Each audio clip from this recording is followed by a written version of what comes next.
Oke, perkenalkan nama saya Banila Mewati Marpun. Saya di sini akan memaparkan bagaimana pentingnya agenda 2 yaitu nilai-nilai dasar ASN untuk dipelajari oleh peserta Latsar.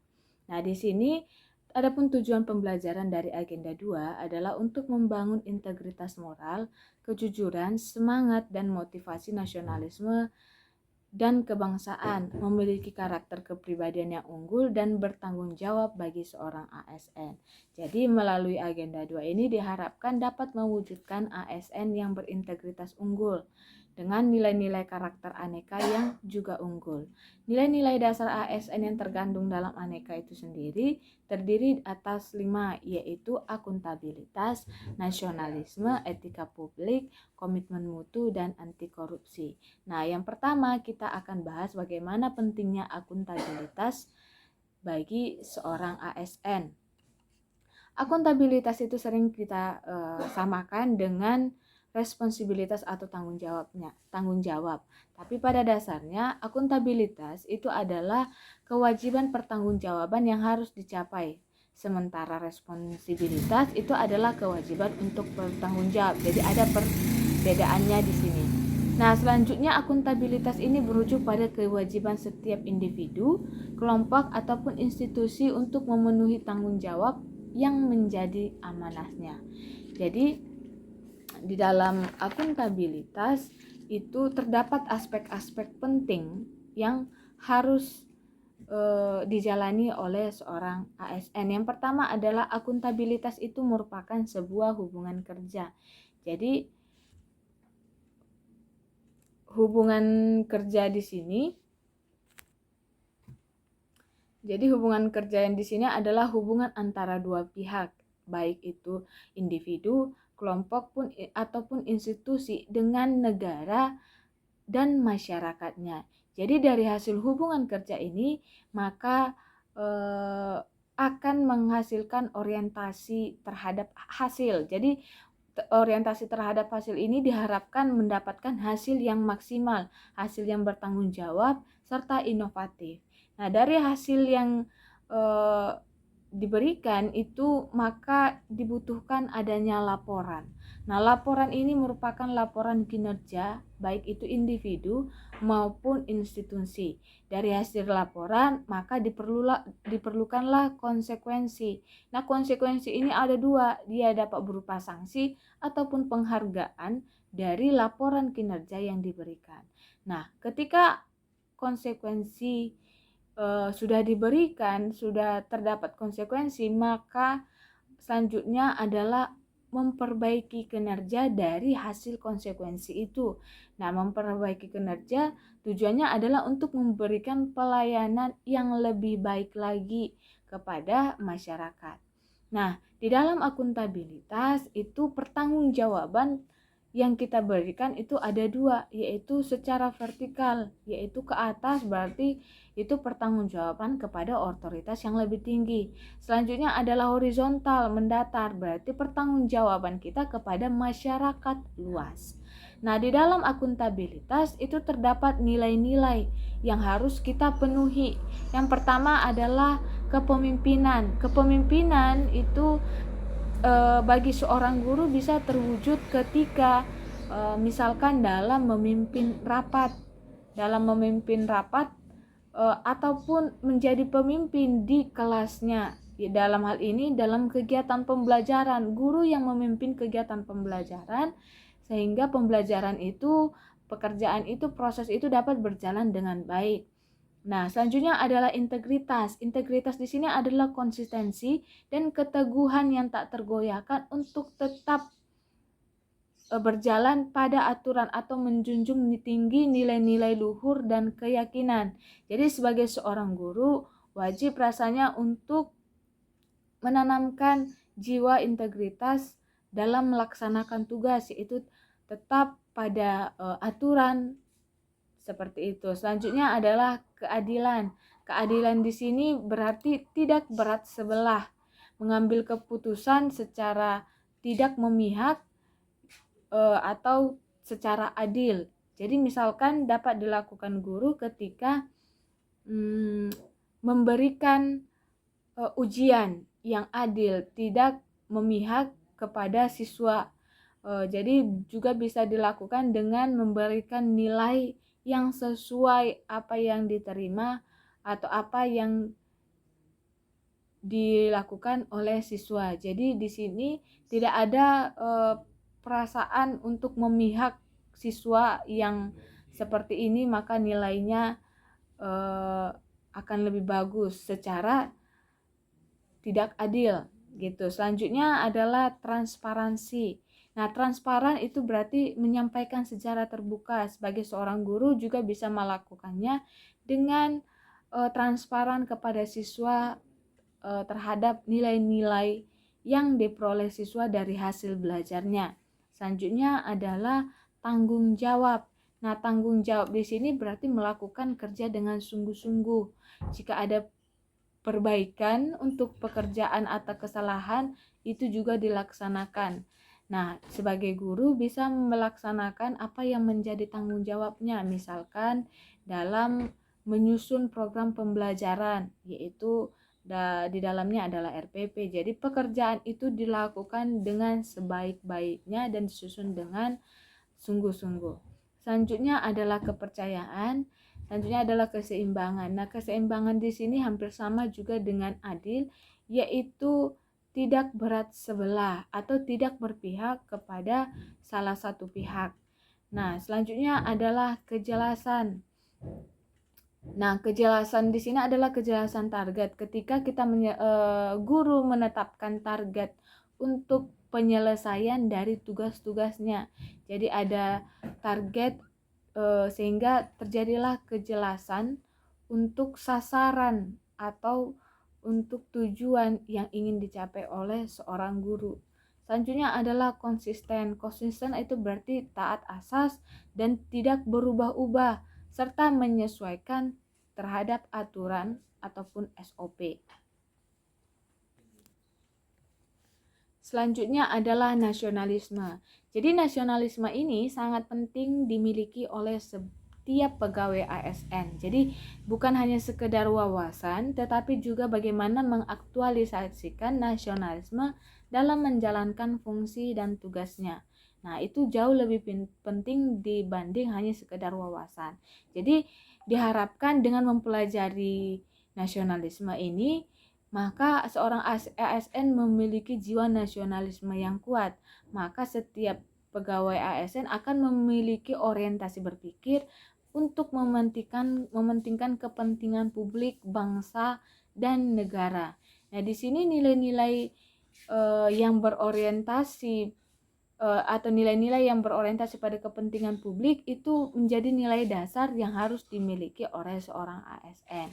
Nah, di dalam nasionalisme ini terdapat nilai-nilai yang harus ditumbuhkan, ya. Dalam artian di sini nilai-nilai dasar nasionalisme itu terdapat pada nilai-nilai Pancasila. Yang pertama adalah sila ketuhanan yang Maha Esa.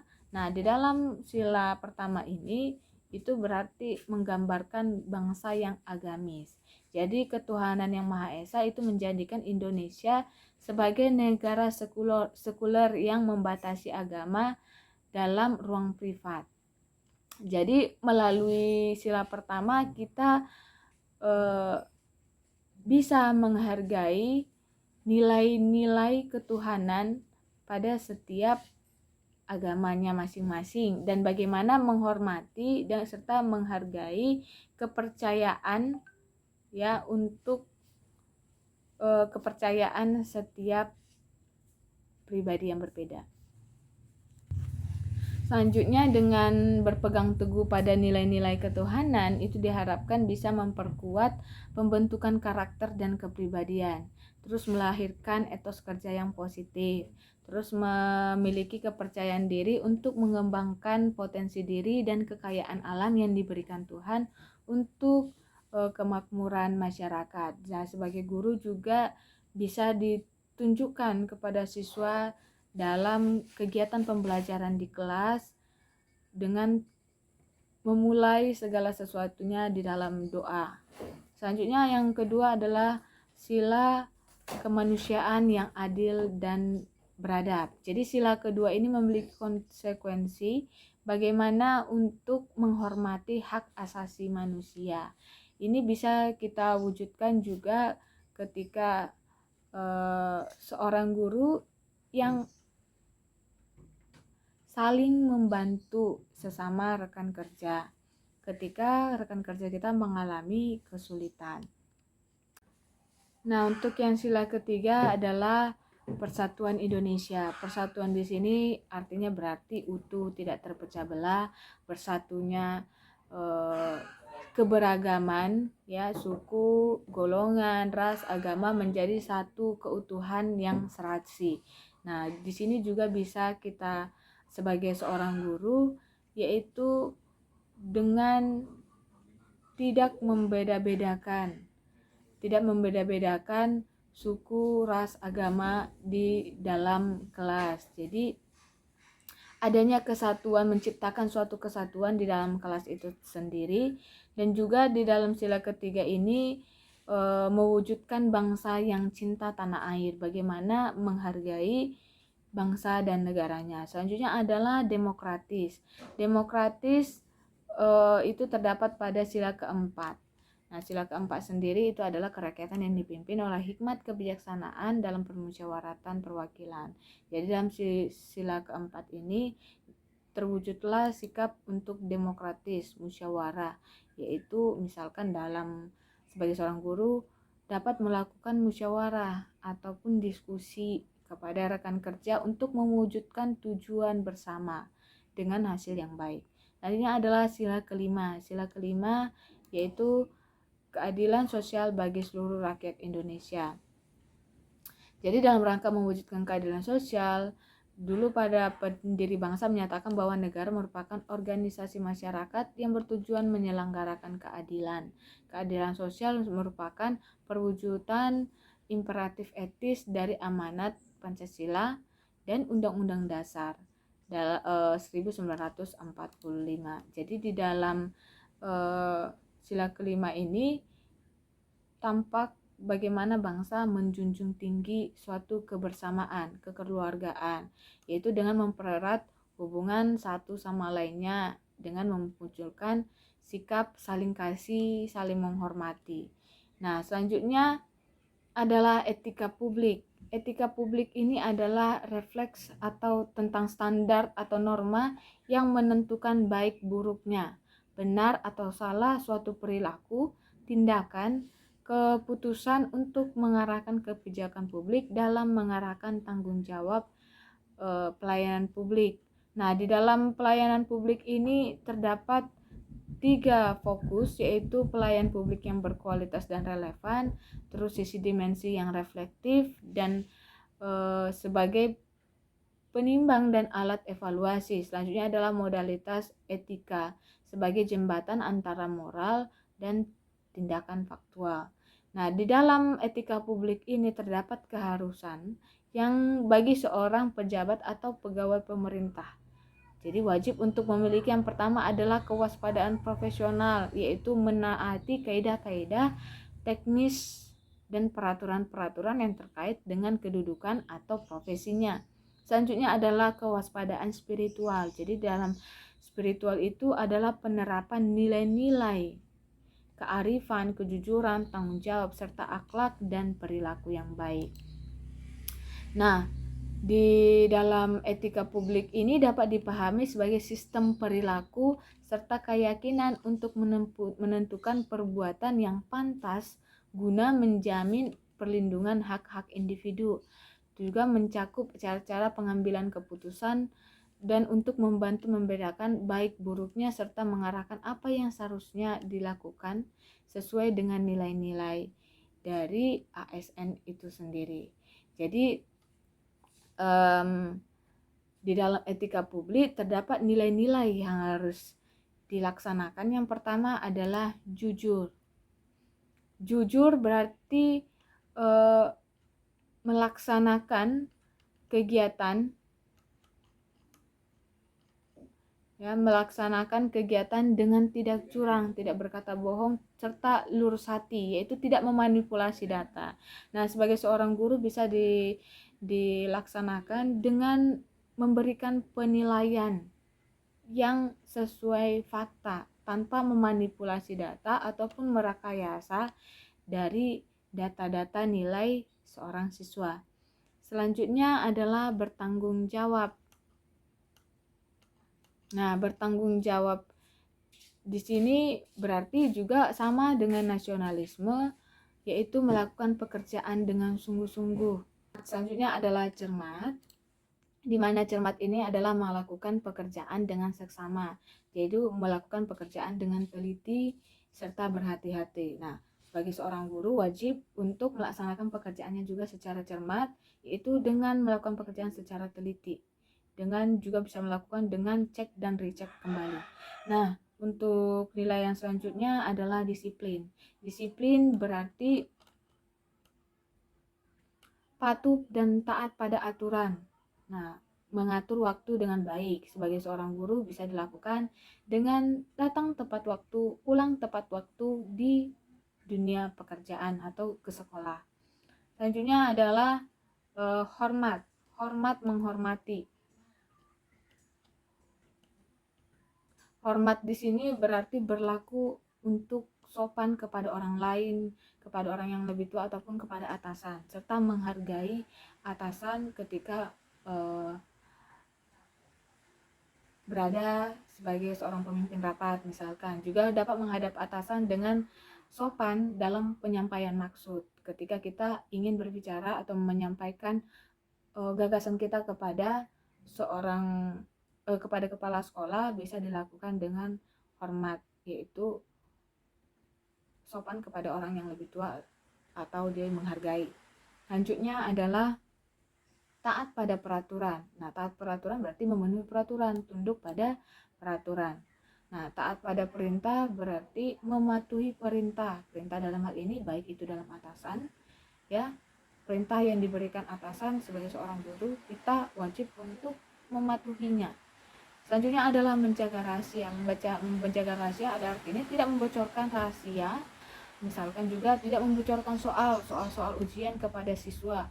Jadi sebagai seorang guru tidak boleh ada keberpihakan kepada siswa sehingga ketika dalam ujian tidak boleh seorang guru membocorkan soal ataupun membocorkan kunci jawaban ataupun tidak membocorkan hasil pekerjaan yang bersifat rahasia. Selanjutnya adalah komitmen mutu. Jadi komitmen itu sendiri artinya adalah janji pada diri kita sendiri atau kepada orang lain yang mencerminkan tindakan kita untuk menjaga mutu kinerja pegawai. Jadi itu dia pengertian dari komitmen mutu. Jadi komitmen mutu itu sendiri adalah janji pada diri kita sendiri atau orang lain yang tercermin dalam tindakan kita untuk menjaga mutu kinerja pegawai. Jadi bidang apapun yang menjadi tanggung jawab seorang PNS mesti dilaksanakan dengan optimal agar dapat memberi kepuasan kepada stakeholdernya. Jadi komitmen mutu merupakan tindakan yang terdiri dari nilai-nilai. Yang pertama adalah efektivitas, efisiensi, inovasi, dan berorientasi mutu. Nah, efektivitas itu adalah tingkat ketercapaian target yang telah direncanakan menyangkut jumlah dan mutu hasil kerja.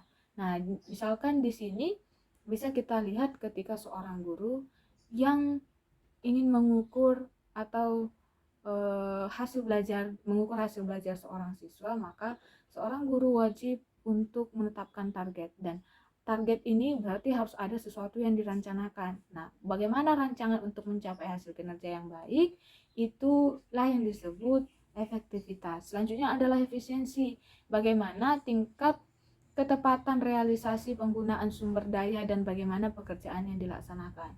Jadi di dalam mencapai target hasil belajar ini, efisiensi itu bisa terlihat dari bagaimana metode-metode yang digunakan, apakah efisien. Misalkan di dalam kelas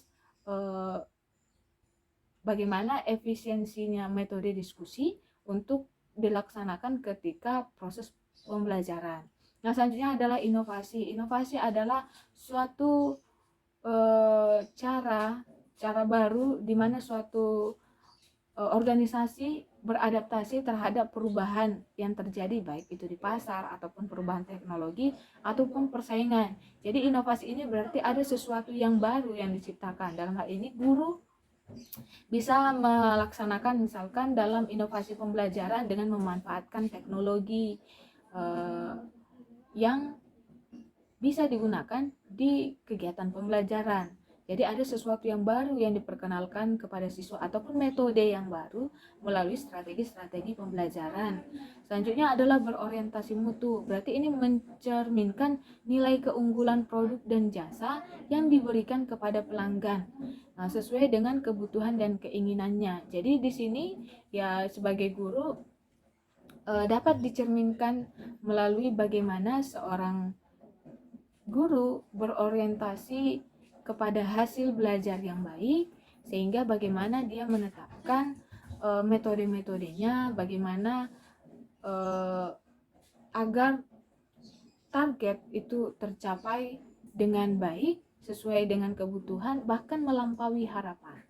Nah, di dalam komitmen mutu ini terdapat pilar yang penting untuk dilaksanakan. Jadi ada 5. Jadi yang pertama adalah organisasi, di mana produk yang bermutu itu diperoleh dari hasil kerja organisasi. Nah, hasil kerja ini bagaimana memperolehnya itu juga melalui proses yang bermutu. Nah, bagaimana proses yang bermutu itu pasti tidak lepas dari didukung oleh komitmen yang tinggi dari seluruh komponen dari organisasi. Nah, organisasi itu akan dapat mencapai target secara efektif, efisien, dan inovatif jika didorong atau jika ada pemimpin yang kuat dan kredibel. Jadi pilarnya ada organisasi, produk, proses, komitmen, serta pemimpin. Nah, itu untuk komitmen mutu, bagaimana pentingnya seorang ASN untuk memiliki nilai-nilai komitmen dalam pekerjaannya. Nah, selanjutnya adalah anti korupsi. Anti korupsi itu sendiri artinya korupsi itu sendiri artinya kerusakan, kebobrokan ataupun kebusukan. Dalam artian lebih luas itu adalah kejahatan yang luar biasa yang berdampak pada ruang lingkup pribadi, keluarga, masyarakat, dan kehidupan luas. Jadi anti korupsi itu merupakan suatu kerugian yang besar, bukan hanya pada lingkup pribadi kita sendiri, tetapi lingkup yang lebih besar, yaitu masyarakat, bahkan bangsa dan negara. Nah, nilai yang harus kita terapkan sebagai seorang ASN yaitu anti korupsi. Nah, bagaimana untuk mewujudkan anti korupsi ini? Itu juga harus memiliki spiritual accountability yang baik. Nah, spiritual accountability yang baik ini harus juga berdasarkan memiliki dasar yang kuat, yaitu tahu mengenai tujuan hidup, terus tahu mengenai bagaimana kesadaran hidup harus dipertanggungjawabkan. Untuk itu, proses dari spiritual accountability itu adalah yang pertama dimulai dari niat yang baik. Sehingga niat yang baik itu pasti akan menghasilkan visi misi yang baik. Selanjutnya adalah dengan visi misi, maka muncullah usaha yang terbaik. Ketika usaha yang terbaik boleh dilaksanakan, maka kita akan memperoleh hasil yang terbaik. Nah, kemudian di dalam anti korupsi ini ada nilai-nilai dasar yang harus kita perhatikan. Yang pertama adalah kejujuran. Sebagai seorang ASN, kejujuran merupakan nilai dasar yang menjadi landasan utama bagi penegakan integritas diri seseorang. Jadi tanpa kejujuran mustahil bagi seseorang untuk menjadi pribadi yang berintegritas. Nah, di sini sebagai seorang guru juga bisa melaksanakan ketika jujur melaksanakan pekerjaannya. Jadi tidak ada kecurangan atau berbohong ketika misalkan melaporkan kinerja seorang guru. Selanjutnya adalah kepedulian sosial kepada sesama. Itu berarti kita memiliki sifat kasih sayang individu dan memiliki jiwa sosial yang tinggi sehingga akan memperhatikan lingkungan di sekitarnya. Nah, peduli di sini bisa kita laksanakan sebagai seorang guru dengan membantu sesama rekan kerja yang mengalami kesulitan ataupun siswa yang mengalami kendala dalam proses belajar. Kita harus menumbuhkan jiwa kepedulian untuk bisa mengajari siswa itu dengan baik. Selanjutnya adalah mandiri. Mandiri di sini berarti membentuk karakter yang kuat bagi diri seseorang untuk tidak bergantung terlalu banyak pada orang lain. Jadi mentalitas kemandirian yang dimiliki seseorang memungkinkan mengoptimalkan daya pikirnya guna bekerja secara efektif. Jadi pribadi yang mandiri tidak akan menjalin hubungan dengan pihak-pihak yang tidak bertanggung jawab dengan keuntungan yang sesat. Jadi tetap mengandalkan dirinya sendiri untuk melaksanakan tujuan atau target dalam profesinya. Selanjutnya adalah disiplin. Disiplin itu adalah suatu ketekunan atau konsistensi untuk terus mengembangkan potensi diri serta memberdayakan dirinya dalam menjalani tugasnya. Jadi disiplin, seorang yang mempunyai pegangan kuat terhadap nilai kedisiplinan tidak akan terjerumus dalam kemalasan yang mendambakan kekayaan dengan cara yang mudah. Jadi disiplin itu berarti paham bagaimana untuk mengembangkan potensi dirinya. Selanjutnya adalah tanggung jawab. Tanggung jawab berarti itu adalah pribadi untuk yang mengenal diri dengan baik dan menyadari keberadaan dirinya dengan baik sehingga dia mampu untuk melaksanakan pekerjaannya dengan sungguh-sungguh. Nah, sebagai seorang guru, pertanggungjawaban yang dilakukan dalam pekerjaannya itu bisa dengan melaksanakan proses pembelajaran, mempersiapkan rencana-rencana pembelajaran dengan baik. Selanjutnya adalah kerja keras. Jadi individu yang beretos kerja akan selalu berupaya meningkatkan kualitas hasil kerjanya demi terwujudnya kemanfaatan publik yang sebesar-besarnya.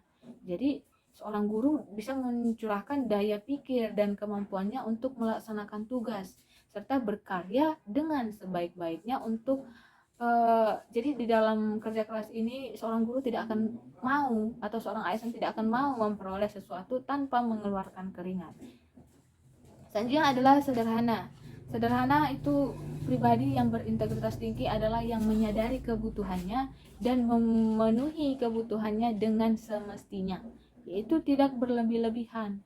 Jadi sebagai seorang guru tidak akan tergoda, ya, dapat dilaksanakan dengan tidak tergoda untuk hidup dalam kegelimangan kemewahan. Jadi kekayaan yang utama itu di sini adalah ilmu pengetahuan, bukan suatu kemewahan. Nah, dalam kesederhanaan ini kita akan sadar bagaimana mengejar harta tidak akan pernah ada habisnya, tetapi lebih mengejar pada ilmu pengetahuan. Selanjutnya adalah berani. Jadi seorang yang memiliki karakter kuat akan memiliki keberanian dalam menyatakan kebenaran dan menolak kebatilan. Jadi sebagai seorang guru kita tidak boleh mentolerir adanya penyimpangan dan berani menyangkal secara tegas. Dan di sini juga berani berdiri sendiri dalam kebenaran walaupun terkadang kolega ataupun teman-teman rekan kerja kita melakukan sesuatu yang menyimpang dari hal yang tidak semestinya. Nah, kemudian yang terakhir adalah yang selanjutnya adalah adil, yaitu pribadi dengan karakter yang baik dan menyadari bahwa apa yang diterima sesuai dengan jerih payahnya. Jadi di sini tidak mengharapkan sesuatu yang lebih dari atas apa yang kita upayakan. Jadi di dalam seorang pimpinan maka ia akan memberikan kompensasi yang adil kepada bawahannya sesuai dengan kinerja yang dilakukan. Nah, itu dia mengenai konsep dari nilai-nilai aneka yang menjadi nilai-nilai dasar seorang ASN. Jadi di sini sungguh bermanfaat agenda 2 ini, di mana kita belajar mengenai nilai-nilai dasar seorang ASN. Kita tahu bagaimana karakter-karakter yang menjadi dasar untuk kita laksanakan dalam menjalani profesi kita sebagai pelayan publik, dan juga bagaimana mewujudkan ASN yang berintegritas dan unggul dengan nilai-nilai karakter aneka yang unggul. Jadi diharapkan melalui agenda 2 ini terwujudlah ASN yang berintegritas itu dengan nilai-nilai aneka yang unggul, yaitu apa tadi? Akuntabilitas yang tinggi, nasionalisme, selanjutnya adalah etika publik, komitmen mutu, dan terakhir adalah anti korupsi. Oke, demikian yang bisa saya sampaikan. Terima kasih.